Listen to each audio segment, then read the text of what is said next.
মাথায় নেগেটিভ চিন্তা চলে আসে, তাই না?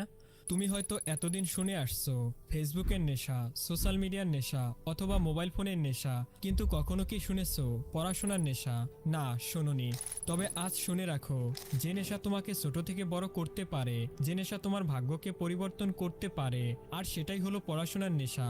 হ্যাঁ, আজ এই ভিডিওতে আমি তোমাদেরকে পড়াশোনার সেই নেশার কথাই বলে দিব, যা তোমার লাইফে নেগেটিভ নয় বরং পজিটিভ ইম্প্যাক্ট ফেলবে। তাতে তুমি যদি একবার আসক্ত হতে পারো, তবে তোমার ফিউচার এবং স্টুডেন্ট লাইফে তোমাকে ঠেকানোর সাধ্য আর কারো নেই।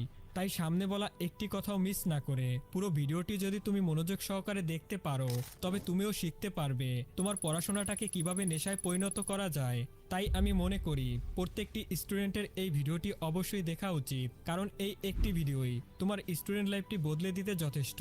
তো চলো শুরু করা যাক। একটি বাস্তব উদাহরণ দিয়েই না হয় শুরু করি। তোমরা ঘন্টার পর ঘন্টা সোশ্যাল মিডিয়া স্ক্রল করলেও বোরিং হও না, অথচ আধা ঘন্টা পড়তে বসলেই তোমরা বিরক্তি বোধ করো, বোরিং হতে শুরু করো, আর ভাবতে থাকো কখন পড়াটা শেষ হবে আর কখন ফোনটা হাতে নিয়ে সোশ্যাল মিডিয়ায় ঢুকবে। কে কি বলল, কত নোটিফিকেশন এলো, আরও কত কি, এসব দেখবে। আর এটা থেকেই বোঝা যায় তুমি মোবাইল ফোনের প্রতি কতটা আসক্ত, যা বাস্তবে একটি নেশার মতোই।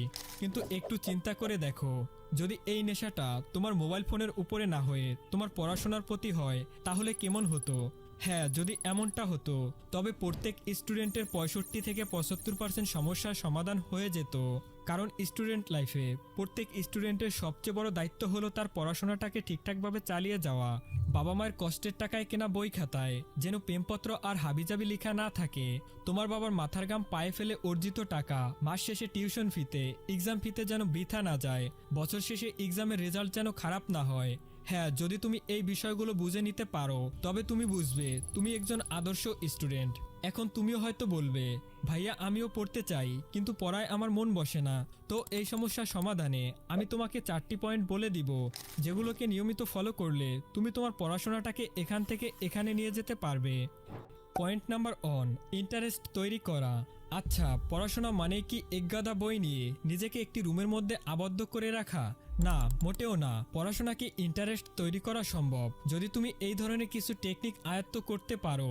সব সময় মনে রাখবে, যে কাজটির মধ্যে ইন্টারেস্ট তৈরি করা যায় সেই কাজটি শেখাও সহজ হয়ে যায়। তো চলো এবার দেখি পড়াশোনাটাকে কিভাবে ইন্টারেস্টিং তৈরি করা যায়। তুমি হয়তো লক্ষ্য করে থাকবে, কয়েক মাস আগে দেখা একটি মুভি অথবা নাটকের কাহিনী তোমার দীর্ঘদিন মনে থাকে, কিন্তু একটি পড়া আজ পড়লেই আগামীকালকে ভুলে যাও। আসলে এমনটা কেন হয়?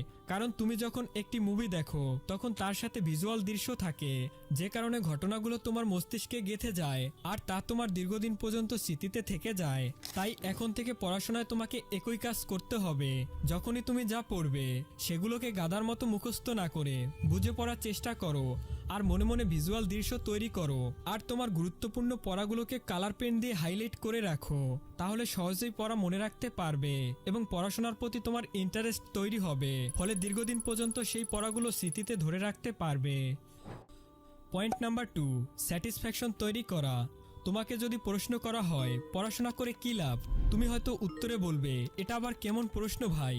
কারণ সবারই তো জানা আছে, নিজের ফিউচারটাকে এস্টাবলিশ করে ভালো একটি চাকরি বা নিজের বিজনেস শুরু করার জন্যই